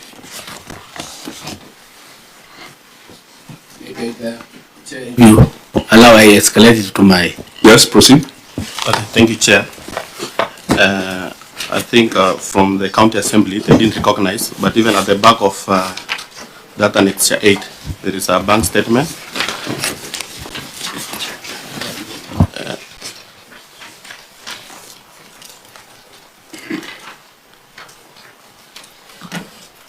At the back of Annexure 8, there is a bank statement for the current account, which reads West Pokot County Assembly recurrent balances. And on the same date, 14th December 2020, they actually received the money from their end. So the issue is with the County Assembly. They didn't recognize. But you can actually prove. You guys have said, did you say that the Assembly understated? Yes. Auditor General, you know what this is? Yeah, that story of understating simply means that they received the money and shared it out on 14th of December. And that's what governors do. They bribe the Assembly through transfers like this. And then it is never reflected as a receipt by the County Assembly. And I don't know whether there is a template that you people share across other counties, amongst yourselves. And I hope... No, this is purely just like what is happening now. We know you reallocate money through IFMI so that then you can put it where you can take it away. And emergency, those fake things that are done, now we know. OAG, if you're not, are you satisfied that this money was subsequently recognized? Because as your opinion changed on this matter? Our opinion has not changed, Chair, is that we need to interrogate that information in terms of dates, so that now we can see whether it was reporting date. December and the date when it was also recognized on the other end. Given time, we can check from the Assembly the late recognition of the same, Chair. But in Migori, we just asked EACC to deal with the matter, because you come to the same conclusion. Yeah, Chair, there is some evidence which have also been alluded here, because bank statement will not change. Because once they have the bank statement extract, we can be able to see it eating the account on the other side, Chair. For Migori case, it was different. It moved, but there was no evidence of transfer through a bank statement, Chair. So you're saying we give you time to verify this before yes. we refer it to the EACC? Thank you, Chair. Okay, so how much time do you need on that? 7 days is adequate, Chair. These advisors in 7 days, if that 22.9 million can be traced and can be accounted for. The other matter that we must deal with in the next 2 minutes is these transfers to dispensaries and ECD centers. The Auditor General has queried a total of 229 million with respect to the two. Under dispensaries, the Auditor General is querying 61 million, and under ECD centers, the Auditor General is querying 168 million. The issues are the same, that you sent money to dispensaries, you sent money to ECD centers, but there was no supporting documentation on how the money was used. Governor, thank you, Chair. Justify that expenditure? Yeah, Chair, it's through these projects were led by community project management and implementation committee. That is in accordance with section 111, although section 1, 2, 3, 4, 5, and 6 of the Public Procurement and Asset Disposal Regulation 2020. The Department of Public Works prepared standard bills of quantities and architectural designs, which are tabled in Appendix 9,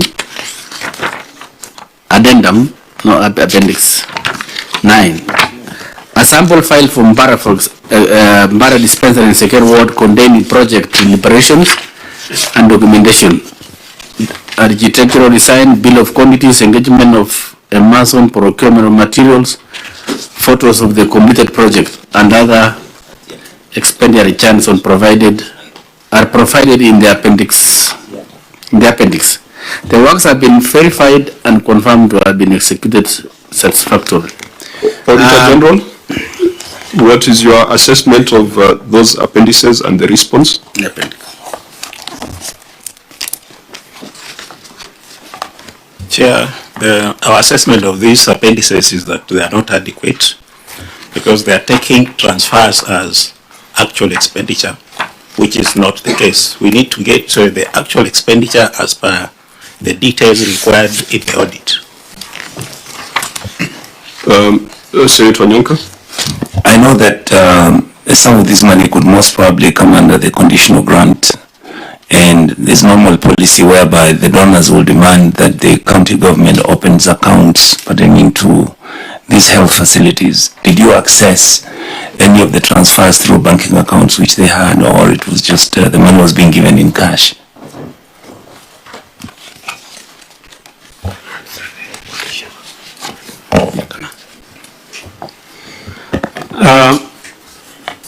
I want to answer the one part, and then my colleague does the other part. For conditional grants, yes, they require that they open a special purpose account. And on the special purpose account, there must also be some returns. And once we get the returns, we are satisfied because we are able to watch through and see how the expenditure was done. But any other transfer, Chair, when it is also done to these facilities, there must be a return from the spending head to show how they have spent on various fault heads.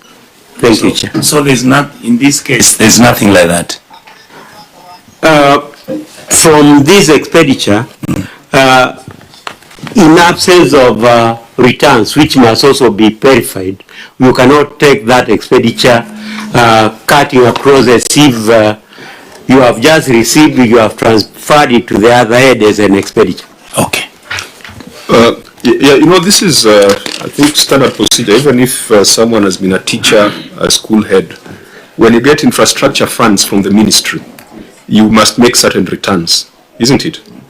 And that's exactly what the Auditor General is asking, and that's what the Senate is asking. Whichever method you used, for each dispensary and for each ECD, there needs to be a return to justify the transfer.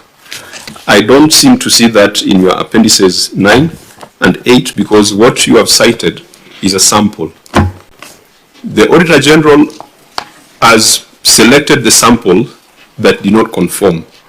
What you expected to do is to justify the expenditure in that sample that the Auditor General has cited. For ECD, no, for dispensaries, the Auditor General selected a sample of 13. So you should have responded on that 13 and provide the documents, the 7 records listed there for each of the 13 projects. For ECD, out of 296 ECD centers, and I would be surprised if you are able to deliver 296 ECD centers. Out of the 296 ECD centers, the auditor cited 33 ECD centers with disbursements totaling 36 million.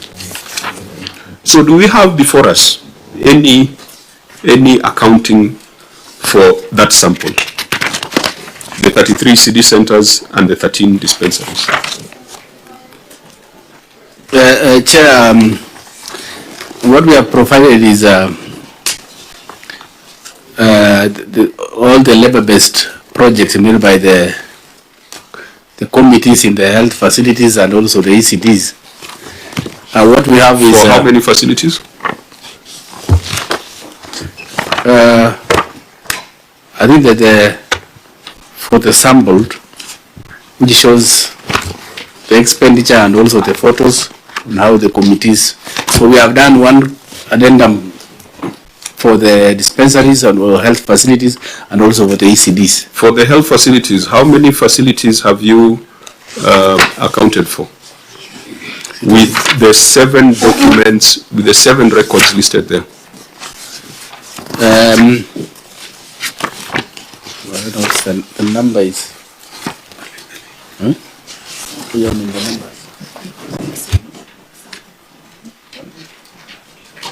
Because you are referring to a sample of one. Accounting for money is not on the basis of samples. It's on the basis of expenditure. Imagine you have given interest worth 100 million, then you are bringing a sample of a surrender. That does not answer the question.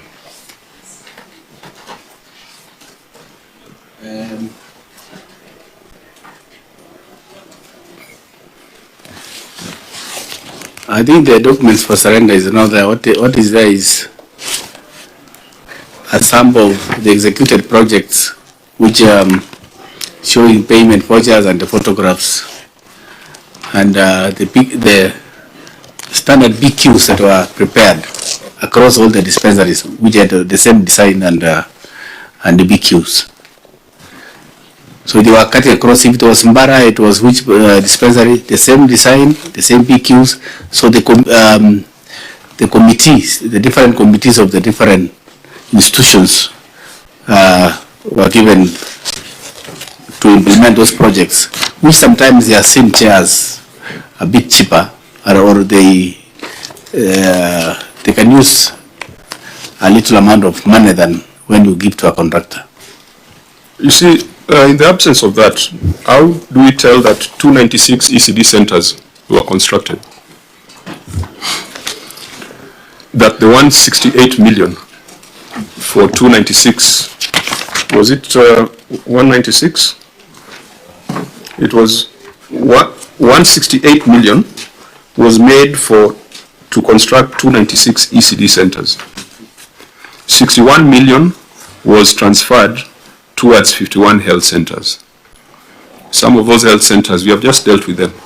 We've seen they still have issues. They've taken too long to complete.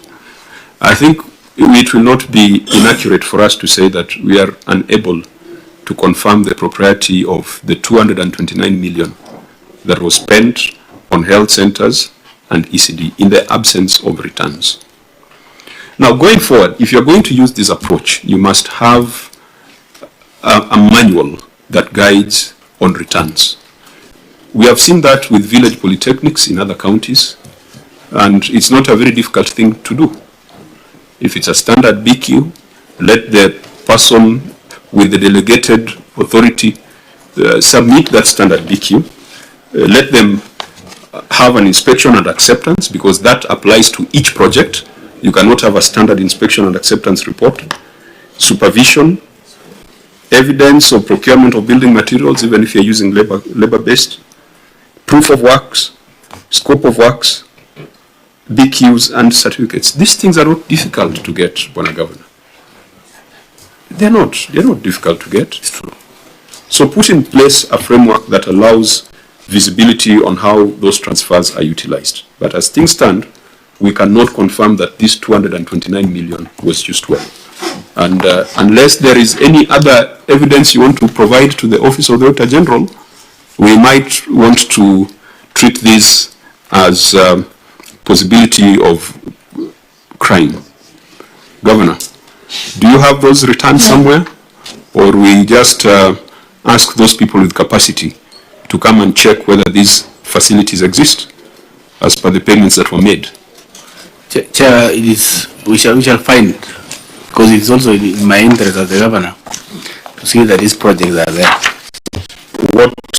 In what duration can you provide the Auditor General with that information? That will not take more than 1 month, because it should not take more than 14 days. So within 14 days, if the Auditor General is not satisfied with that expenditure, we shall refer this matter to the Ethics and Anti-Corruption Commission. The last matter we are dealing with is Appendix 1 in the 2020-2021 report. Appendix 1 has got physical verification of projects. And out of 28 projects, about half of them,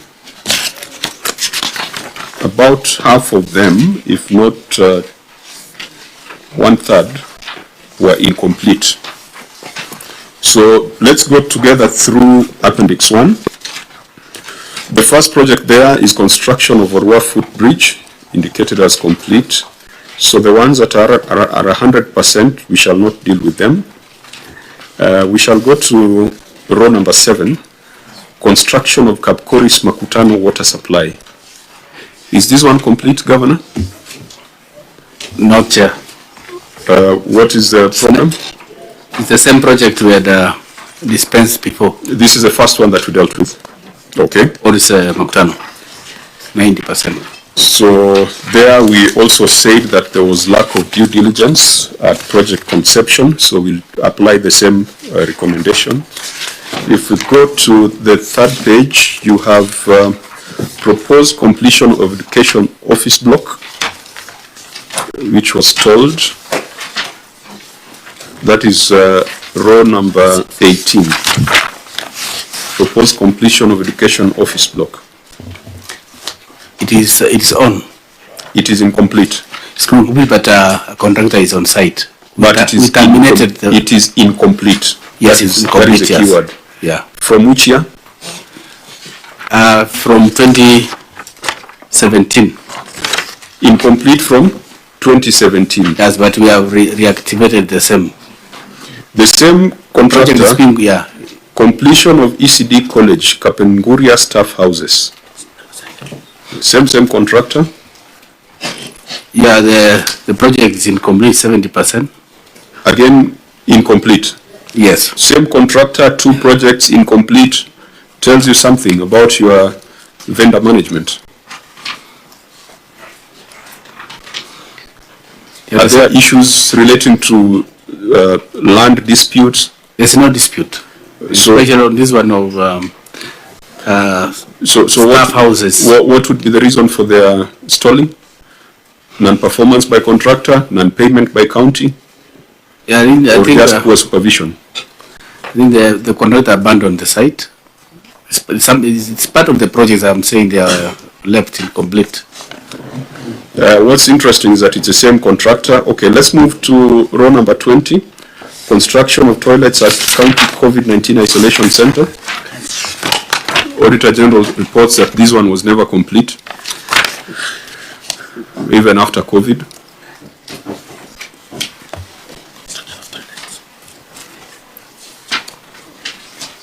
Do you have any report to the contrary?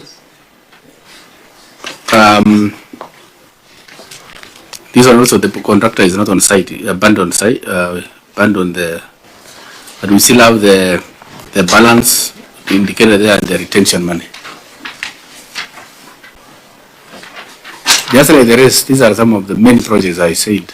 They are incomplete. Miliki Development Company, construction of milk processing plant, that one we have discussed. Proposed completion of restaurants and cottages at Mtelo, West Pokot County. I came and completed that project. What were the restaurants for? Yeah, the previous government had built, there was a hall, existing hall. So what they constructed was a main restaurant to serve where people will meet in the main hall that was there, called Mtelo. So I came and I completed in the last financial year. At 12 million? Yes, it's complete now. Proposed construction of County Commissioner's office block? It's complete, I've finished.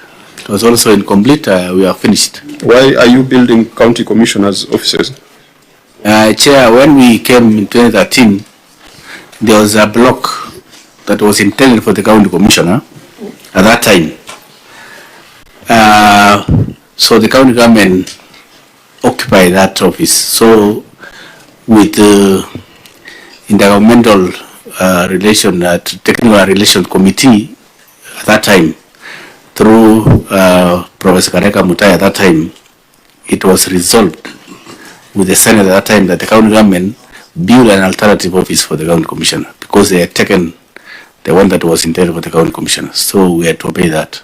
So I allocated money and it started. I've come to complete. It's complete now. Proposed construction of governor's office? Yeah, it's ongoing. I found it, it was in phases. And I found it was in phase 2.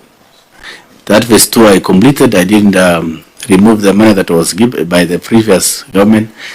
We are now securing because it was a big project that was supposed to cost a lot of money. So we have agreed to terminate at, is it the second floor?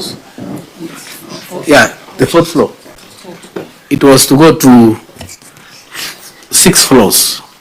So, but we are terminating at 4 because we have other offices. So we found it was not a priority to have a very big office when we have existing one. But I have continued to complete the project, even this financial year. So you completed the county commissioner's office, but not the governor's office? No, no, we have governor's office, but the previous administration. No, I'm just trying to illustrate the issue of priorities. That if anything, the first office that should have been prioritized is the one for the governor. Instead of 68 million, I mean, you know, it's kind of misplaced priorities that you'd spend 68 million for the county commissioner's office, while you can't do 198 million for the governor's office. Chair, when I left, we had a good office for the governor. This was an office which was built that to me it was not a priority because we had already an office that the governor had with also a residence. So this was built, and that's why I'm terminating at the 4th floor instead of 6th floor, because it was not a priority. But for the county commission, it started during my time, and I have completed because it was an agreement with ITGRC at that time. So, but this one of governor is not a priority because the governor has an office in our block. We have a treasury. We have a treasury for the. So we have offices. I know in West Pokot you have a Limu House, Afia House, RD House. Yes. You've got a lot of potential white elephants. Now this. I build also RD House. So this one also joining the list. And because of time, let me allow the senator first. Let me interject a bit, Chair. I was an MP then, and I was supposed to actually oversee the building of the county commissioners' offices, where everybody would be there. But then, because a baby came that is called county government, so we had to prepare that building for the county because they had no funds of their own yet. So funds were provided so that we could prepare it quickly so that the governor would move in. So, and that was money that was supposed to build the county commissioner's office or offices. So the county commissioner's offices were delayed until county had money, and so that is why he came in now to build for them so that the county commissioner has their own. And then now came another building that he's talking about and that you are asking queries about. So this is like the second building while they have the first one, which was supposed to be commissioners.